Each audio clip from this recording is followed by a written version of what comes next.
On August 15th, 1969, in the rural town of Bethel, New York, 32 different musical acts performed in front of nearly 500,000 people in what became known as Woodstock, a concert that still resonates today as one of the seminal events in rock and roll and cultural history.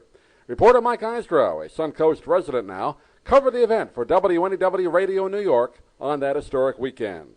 WNEW Radio News in 1968 was probably the finest local radio newsroom in the United States of America. And I was sitting in the newsroom one of those days, and my editor was going crazy, Carolyn Tanton. She's yelling and screaming and saying, I got a terrible situation up there. I need somebody up there. You, Eisgrow, you're going. Where? Woodstock. What's that? You'll find out. Within 25 minutes, I was on an emergency medical flight out of LaGuardia Airport with doctors, nurses, and supplies, flying up to the Sullivan County International Airport, 110 miles northwest of Manhattan. The roads around Max Yasgur's farm, all the roads for 20 miles around Max Yasgur's farm, they were completely crowded. They were clogged as everybody tried to get to this festival. So another reporter and I, and a New York Daily News photographer, we made a little bit of a cash deal with a chopper helicopter pilot to ferry us in directly the 8 miles from the airport into the site.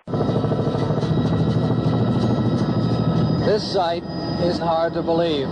We're up over the trees now, and we're coming in over the top of the main stage of this music festival.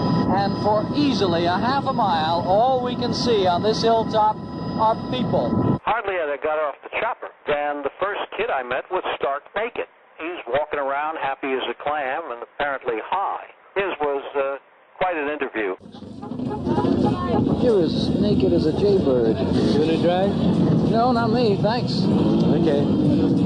How does it feel walking around in your birthday suit? Have you got high yet?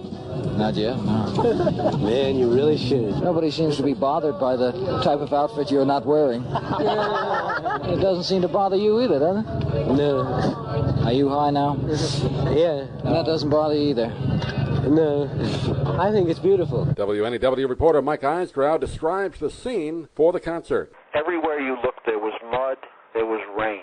But people were very, very mellow. A lot of them were high. However, even the old folks who were up there, including Max Yasgur and his wife, were astounded at how polite people were. These are young people. These are the hippies. And despite the mud and the rain and the inconvenience, lack of toilet facilities, lack of food, but plenty of music, these people were very, very, very polite. And there was peace and love, actual peace and love.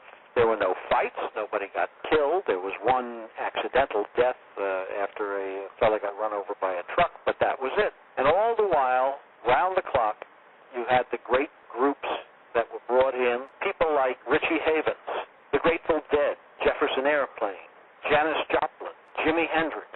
All of these people were performing on stage. They were brought in, ironically, by helicopter themselves because they couldn't get through the crowds on the roads. A lot of the kids were very high. They were high on marijuana, they were high on PCP, they were high on any number of drugs. And the organizers of Woodstock brought in a group called the Hog Farm Commune from the West Coast. This was a group of people who were experienced in bringing kids down or bringing people down off drugs, withdrawal. And for 2 nights that I was there was a big tent, and all you heard from this tent were screams and yowls and everything like that as these kids were in withdrawal from the drugs. The actual concert, the festival, it was called the Woodstock Music and Arts Fair, went on, started on a Friday, Saturday, and Sunday, and it was supposed to end Sunday night. But the organizers were very worried that kids would get in trouble. It would not be safe for them trying to find their way home from this rural area at night.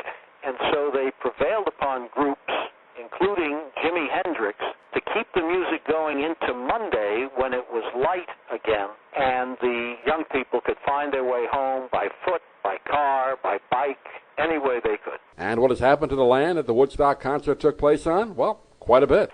12 years ago, a billionaire cable television executive named Alan Gary purchased the entire Max Yasgur farm. As a matter of fact, even more than that, 2,000 acres in that area. In the past 12 years, he has dumped $100 million into that location, and he has created a performing arts center up there. Now, part of that complex is a beautiful digital museum that tells the story of that very historic weekend. And part of that is an IMAX motion picture. Well, the first voice you hear on this IMAX motion picture is that of mine. As I say, this site is hard to believe. Everywhere you look, nothing but people. A look back at Woodstock 40 years ago this weekend. This is Doug Miles, WSLR News.